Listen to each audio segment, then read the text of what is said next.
And now we go to a very important British architect, who was born also on September 18th in 1923, Peter Smithson, who worked with his wife and partner Alison. Alison and Peter Smithson, that's how they are known in the history of modern architecture.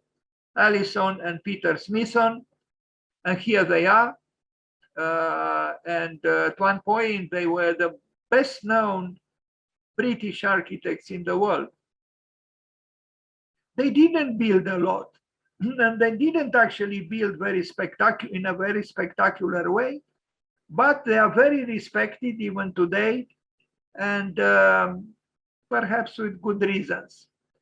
Here they are again, probably in love, most surely in love, working together, laboring with a T-square and a rectangle in all the days. Here they are, Alison on the left, Peter on the right. You can find on YouTube videos with them or with him. There is one with him where he's attacking Le Corbusier, drawing schematically showing them as architects, meaning as buildings, almost, at least the heads. And here they are again. Sometimes the British sport interesting shirts, like not as interesting and extravagant like the shirts of Bruce Goff, but still, these enflowered shirts. But then it was, I guess, in the 60s, the hippie movement, even if Mr. Smithson didn't have a very long hair, but the shirt at least was in the spirit of the times, I guess. Anyway, drawings, some drawings by them, because they work together, so you cannot really separate Peter from Alison. They did competitions, like most young architects who try to, get commissions, they work on competitions. So this is a drawing for a building which they actually built. And they built this one as well. We are going to see it in London. Now I just show some drawings. I don't know what this person is doing here, but interesting drawings in a way. The drawing, the building is very, in a way, minimalistically represented, drawn. But then you have these human figures, kind of alert, at least this, and then this one even more, punctuating space in, rather engaging ways.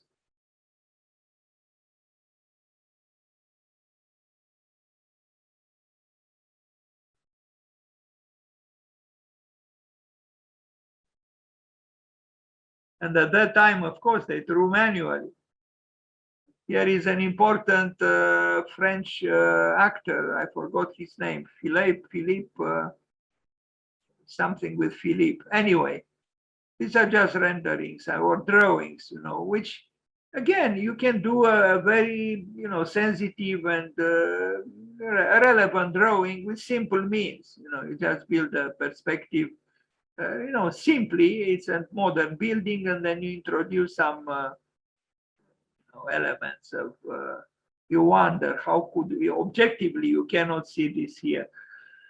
Like this is not just glass, but it works, because I think rendering is not just objective, it's also subjective. And, you can place here a famous French actor, and it's okay. Now, this is an interior. We are going to see a house of the future that they imagined.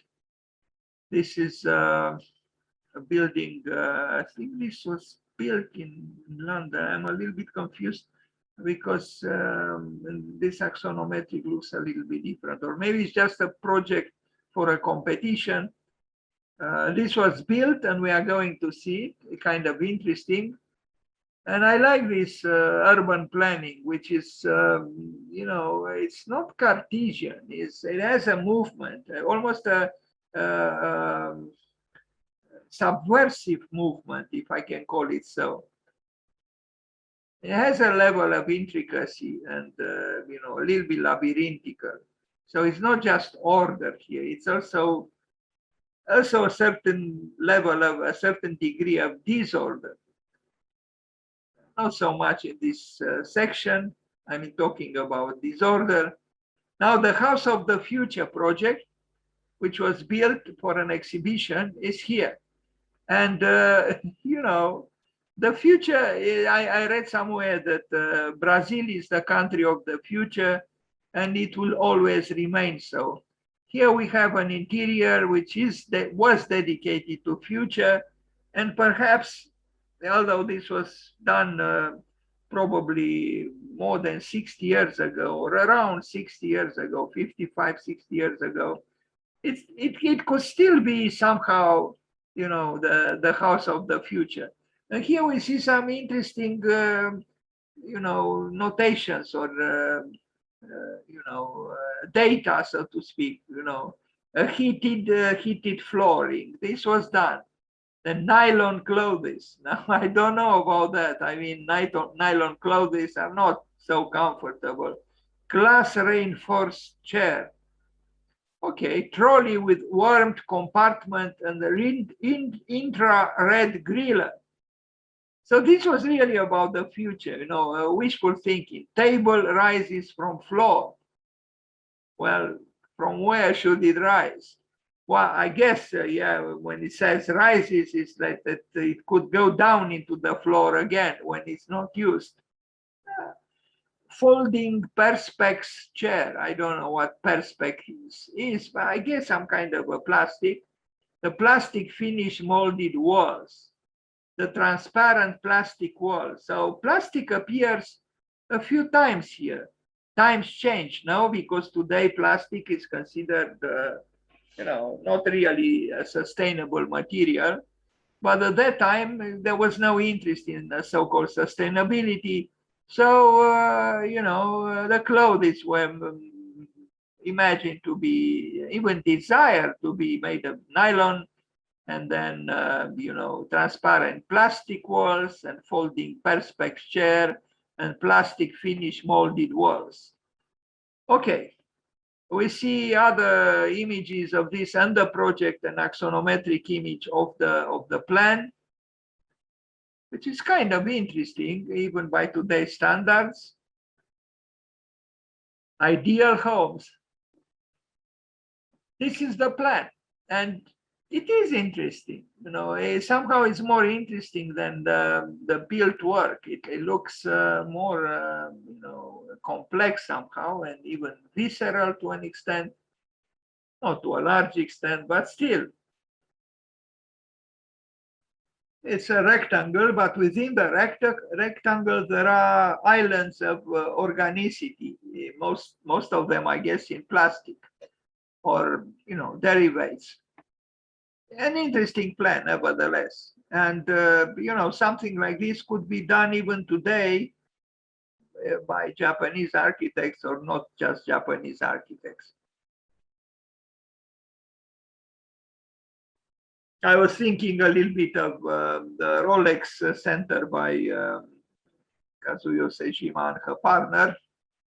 This was the original drawing for this house of the future.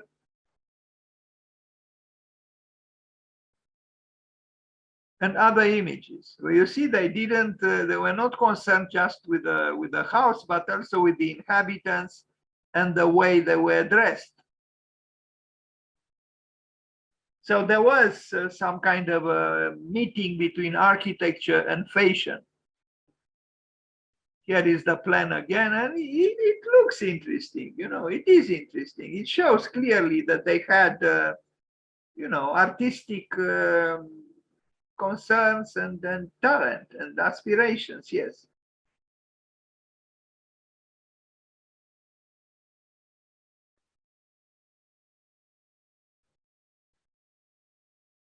So this was built based on that plan that we saw there.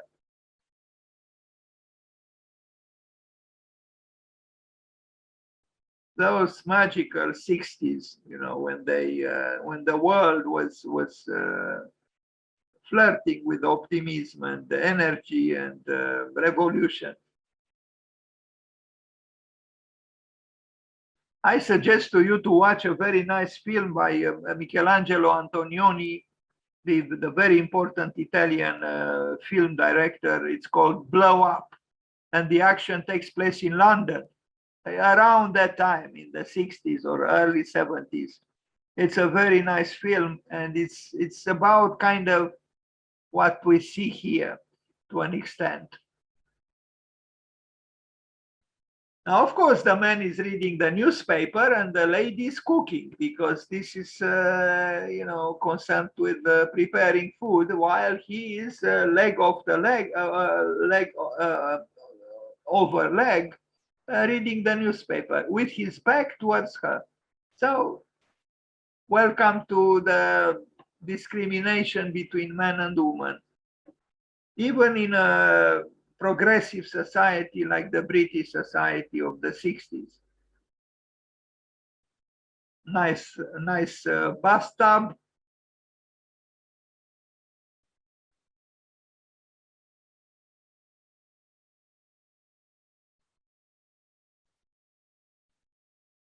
Now build projects, I mean, besides this, you know, installation.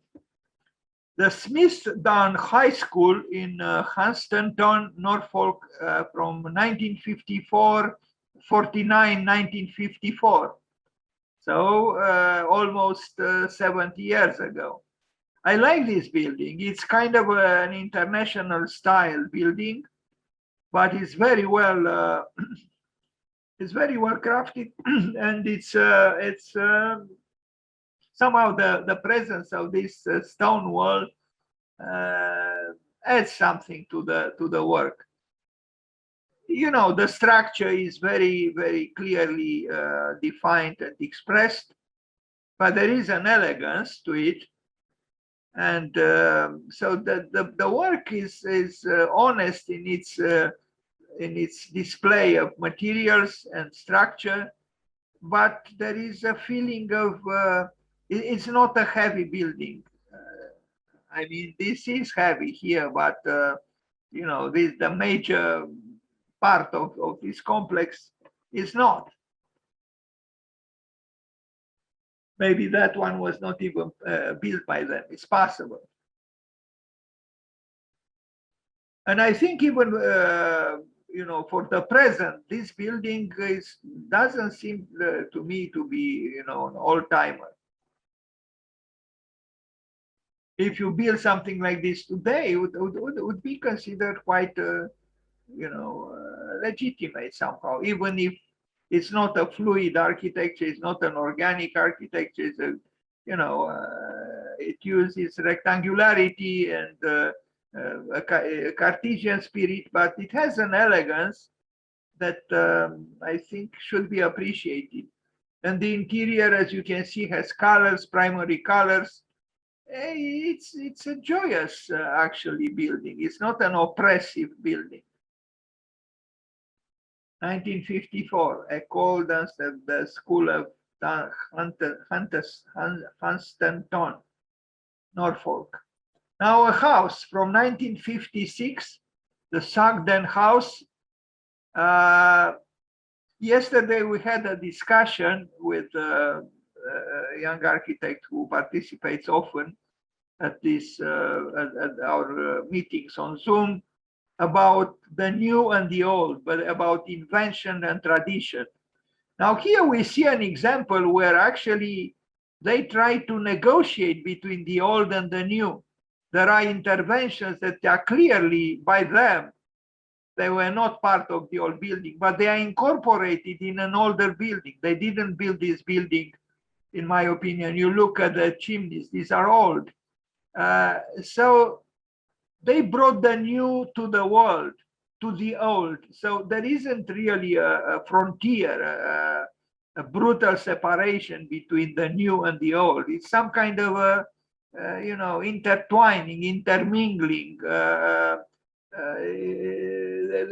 They try to create some kind of a cooperation between what it was before and what the present time offered to them. Even the interior, this is an interior which is ambiguous in a way, because it's, on one hand, is kind of connected with tradition, with the past.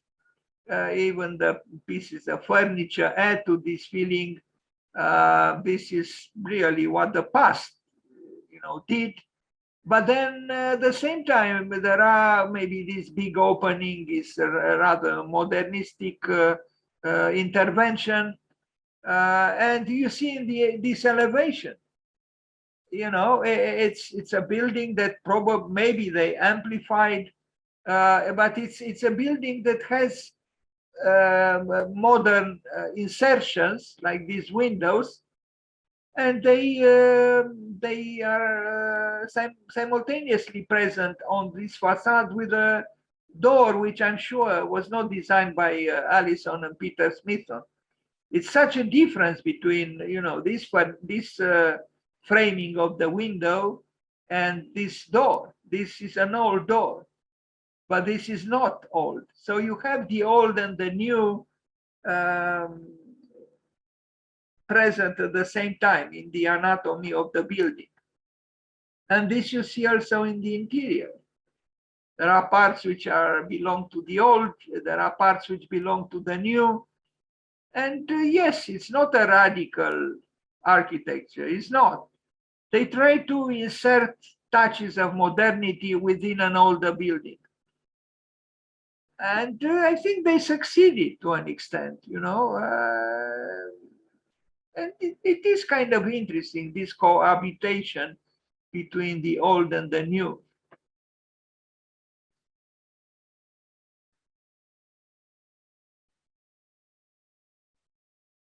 It's not always easy to do this, because you can arrive at a certain cacophony.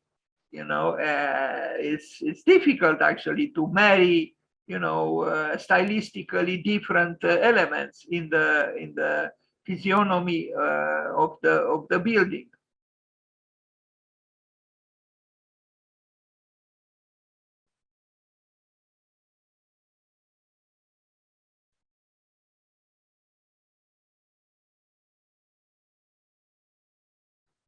They did more, this is an early work. They did more radical works later. We are going to see them.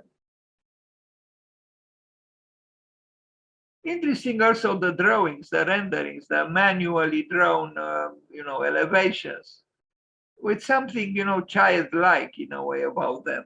They have a certain innocence, which I think is a quality. That's not how a mature architect, professional architect usually draws. But I like exactly this fact that it is in a way childish or childlike. The Upper Lawn Pavilion in Fonthill Estate, 1959-1962. Here we have a building that is more resolutely modern, but they kept the old wall. And this also, I like the fact that, they didn't try to create a pure so-called architectural object, but they tried to marry existing, things like this wall, which is not even in great shape, but they kept it, and I think it was a good thing. And here you have a fragment of a previous wall. So you look at this architecture and you look at this, and yes, they belong to two different worlds in a way. But the tree, this tree grows here in a dramatic way, attached as it was probably to the old wall, and then extending itself on the new facade.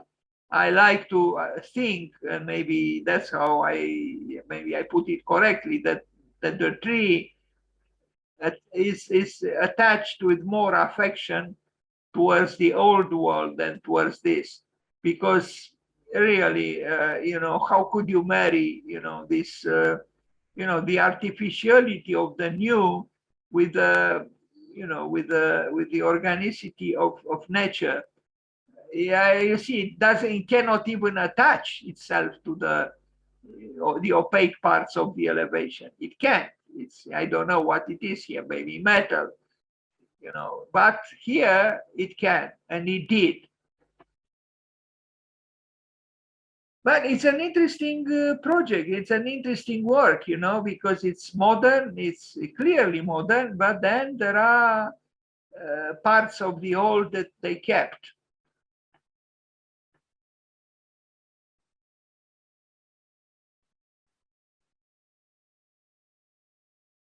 And I like the way, the rooms open, towards the courtyard or the open space, kind of a little bit like some houses by Lacaton and Vassal.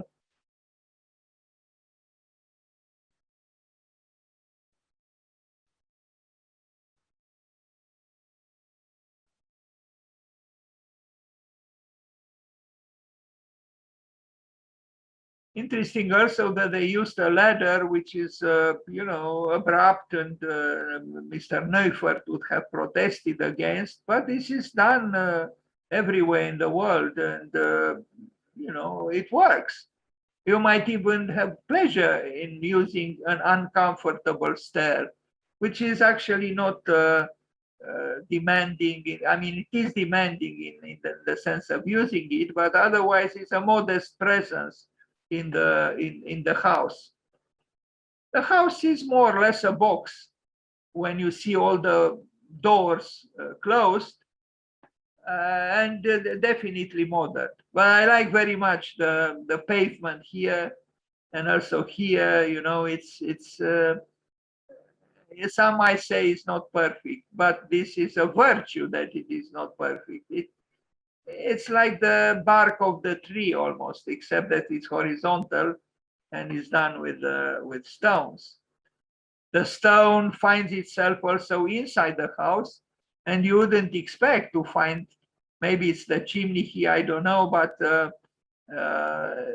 when you look at the exterior of the building, you wouldn't expect this kind of wall inside, but it is. So I think they attempted to unite the opposites: modernity with the past, the metal covering of the facades or the frames of the windows and the doors being at the same time, in cohabitation with stones and bricks and so on. Now look at this. I like this, and in fact, it's very relevant to the discussion we had yesterday, that here we don't see a frontier between the old and the new. Quite the opposite. They try to unite them. But of course, the new shows itself as the new, and the old shows itself as the old. But they are married in the way they were able to do it, to express. This picture in particular, I think, is very relevant to this discussion. Is it possible to bring the new into the old and make them work together? I think it's possible, but it's not easy. It's true, it's not easy. I think the tension between the old and the new creates a richer environment. Even this old bench here, and the way the building opens up in the corner with the stairs a little bit not quite perpendicular, it seems, on this wall, at least the first ones. Anyway, an interesting little house, I would say.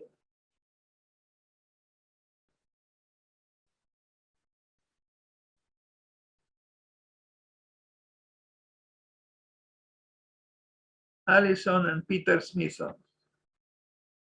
They built also collective housing. They were very interested in social housing, collective housing, apartment buildings.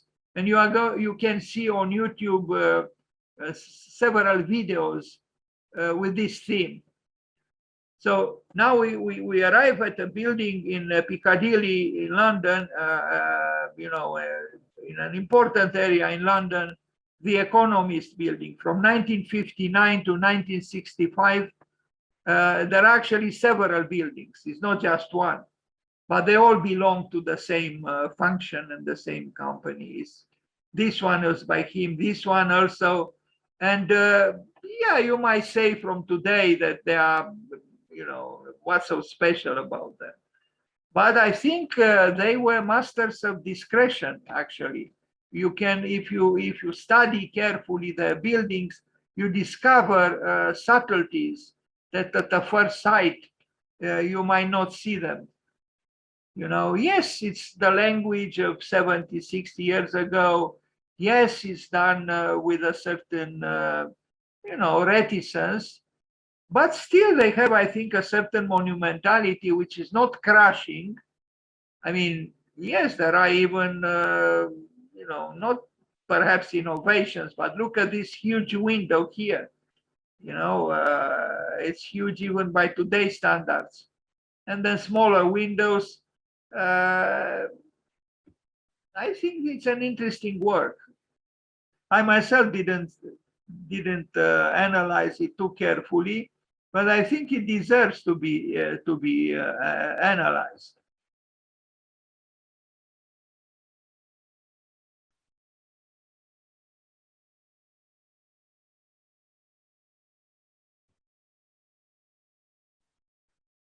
The Economist in London. I think I have an image also seen from far away, and you can see it's actually a cluster of buildings. It's an office building, that's what it is. For Homo economicus, I imagine. But you look at the existing old buildings, and then we look at their proposal and what was built, and yes, they are modern, but somehow they are not, irritating the old. I don't think they are.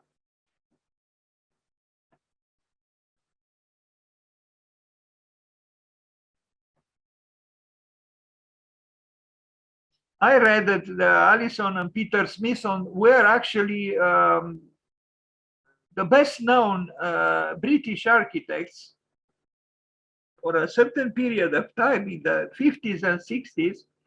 And this is not a little thing. So they built these three buildings plus this addition here. And, again, these are modern and this building is not. But there is a certain level of, I don't know if intimacy, but interconnectedness or a desire for some kind of a dialogue, to respect each other. And, it's done. I don't know, I didn't visit these buildings, but I imagine it's a pleasant environment where you assert, because the new was asserted, but at the same time, the old was not, insulted with the new interventions. Garden building at Oxford, St. Hilda's College, 1968. This is also an interesting building and also almost puzzling. I look at the facade, you wonder, what are these? Is this the structure on the carcass of the building? It's Peter Cook tried, well, not quite like this. In Vienna, he built a building across the street from the building by Carme Pinos, and also across the, if we can call it a street, it's a peatonal pedestrian walkway in the students' campus from the library by Zaha Hadid. And he has wooden, it's not structure, but some kind of a wooden, elements on the facade. Here we also have wood. You wouldn't expect wood to be the exterior of the facades in this way. It's because it's almost like the rural is enveloping the urban. And this is very interesting, I think.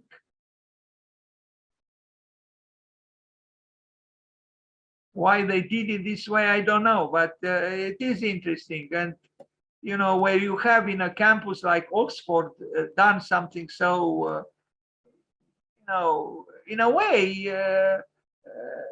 provocative, you know, because the meeting between the rural and the urban often is tension, if not provocative.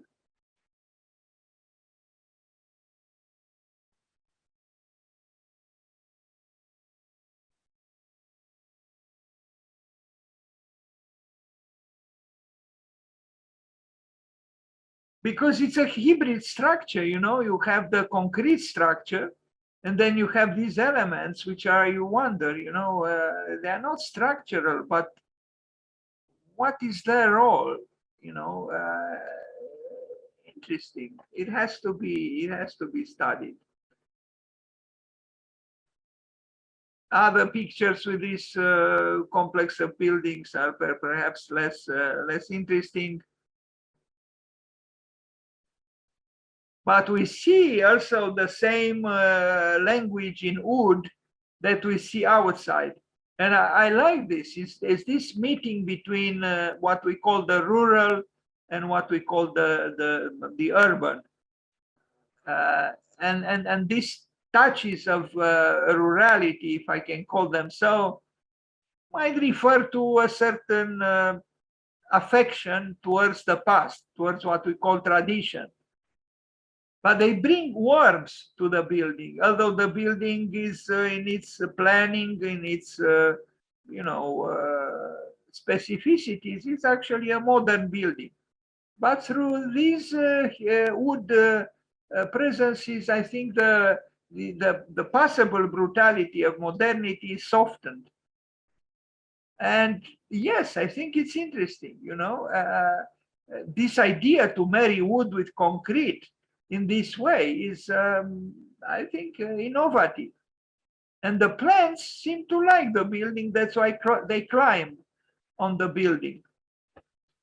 A private house extension for Lord Kenneth, Bayswater in London, 1960, but no pictures, sorry. Now, this is a very important work by them, but was destined for demolition. And I think they saved it. But it was a big discussion in England, in Great Britain. They did want to demolish it, the Robin Hood Gardens housing complex in popular East London, but I think it was saved. You know, it's a brutalist housing complex. It's for it's social housing. It's for underprivileged people, and it's quite big. Yes, it is a lot of concrete here. It's true, but I don't know. I mean, it depends on the perceptions. It depends on the subjectivity of anyone. But if I look at this facade, I wouldn't really describe it as being brutal. It still has a study and proportions, the windows, the openings. It has a certain movement. Yes, this wall is of concrete, but even the wall is divided into vertical parts. And I'm not saying that it's very, very gracious, this wall, but I have seen blocks of flats much less graceful than this. But they wanted to destroy it. Apparently, what is funny is that Peter Smithson talked, and you can see the video on YouTube, where he kind of almost made fun of buildings by Le Corbusier, l'unité d'habitation, because they invited vandalism on their outside. But this happened to their own building the very same way, maybe in an even more resolute or obvious way. So there were actually two buildings. quite long, and with this, garden park in between them. But you see how taste changes, because when they were built, they were, considered innovative, progressive, beneficial, and so on. And then some years later, you see the section at the top. Some years later, I don't know, 30 years later or so, they became undesirable and ready for the bulldozer.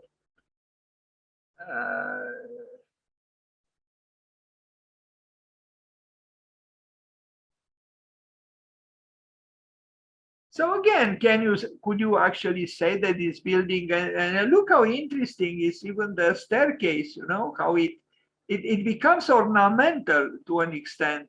And the facade has a certain rhythmicity, and this fragmentation of I would say a rather, it's not without sensitivity, this building. I wouldn't describe it as brutal. It's maybe not sweet. It's not a sweet building, but I wouldn't call it in brutal terms as being brutal. And also, funnily, is, if you are to compare it with l'unité d'habitation by Le Corbusier, yeah, I don't know. I mean, it is an important building by them, this Robin Hood group of people, but Robin Hood Garden. Interesting also the name, because Robin Hood, we know what he was. So you couldn't do an architecture that is completely devoid of some level of heroism, even, because Robin Hood was in a certain way a hero, even if some might consider him a negative hero. I like the fact that the access into the apartments is done from an exterior corridor. I always say that it's very convenient because you get cross ventilation in the apartments. You see, people can actually talk to each other on this corridor.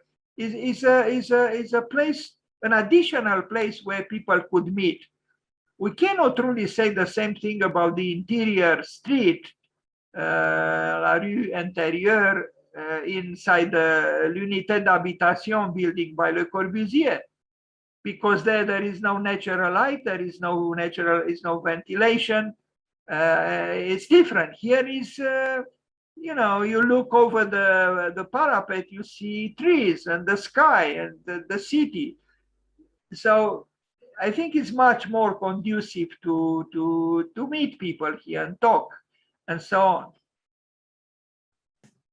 I don't know. I think this was a project done to change them somehow, to so-called improve them, improve the building. But personally, I don't think, yes, taste changes. It's a social housing complex, quite large, but I think it testifies about a certain time and a certain place and certain architecture and certain architects. And it has personality. I mean, why is this building better, which was built later? It's hard for me to know.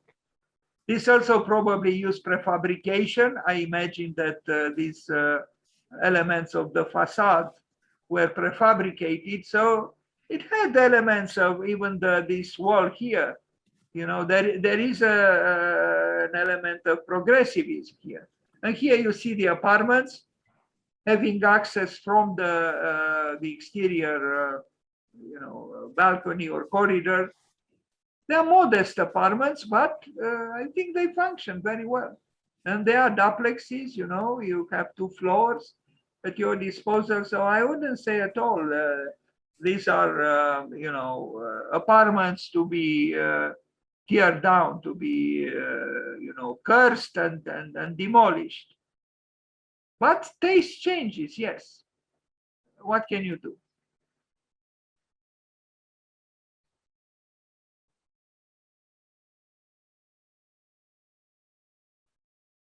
Allison and Peter Smithson.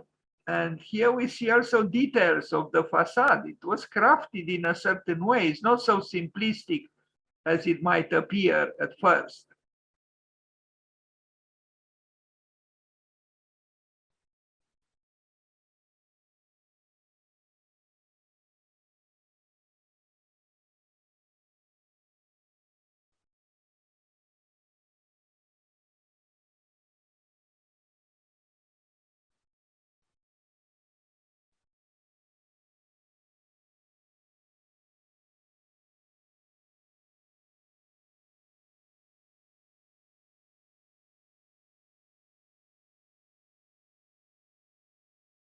Now, buildings at the University of Bath, including the School of Architecture, here was not very clear to me what they did.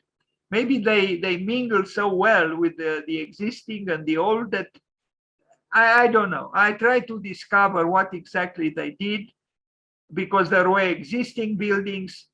They also worked with a team of other architects, but still this architecture, which is not impressive and is not, wow architecture, I think is not a simplistic architecture. And there are interesting things here. Probably if you use the buildings, you would discover things that just looking at pictures is probably difficult or if not impossible. In a way, this is the British spirit where tradition is important and there is a conservative side to the British culture. And at the same time, they also have very innovative gestures. But somehow this building, compared to this building, the little I see here, this one seems to have a certain hybridity and complexity.